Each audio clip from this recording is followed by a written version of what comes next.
30 new action to cut down DNA evidence that's sitting unchecked. The I-Team broke the story of hundreds of murder case delays at Illinois crime labs, and consumer investigative reporter Jason Knowles explains right now what the big changes are. Jason.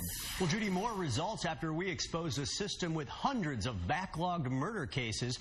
First, state lawmakers held a hearing, then they introduced rapid DNA legislation. Today, Governor Pritzker and state police are making major overhauls. There's now new action taken by the state after our 2018 I-Team investigation.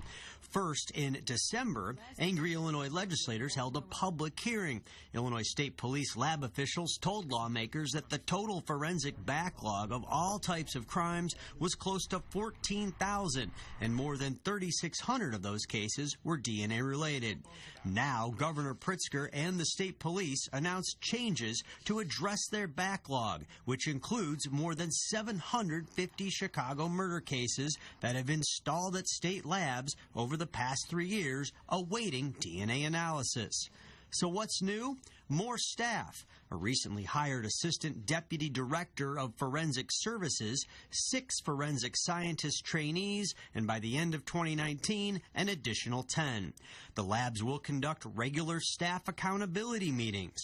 There's also a plan to strengthen relationships with all law enforcement partners.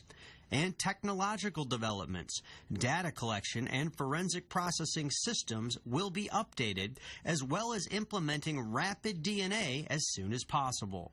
My sister had been beat, she had been strangled, and she had been raped. Shirley Burgess reached out to the I-Team after seeing our reports. Her sister Sheila was brutally raped and murdered on the South Side in November of 2017. 16 months later, Chicago police are still awaiting on DNA analysis to be processed at the state crime lab. Why have DNA when nobody's going to test it? It's a lot of cases out here that haven't been solved because of DNA. My family is suffering. The Illinois State Police declined to comment on the Burgess case, but family members say they hope the improvements mean justice for Sheila. The governor today said fixing unacceptable forensic backlogs is a top priority.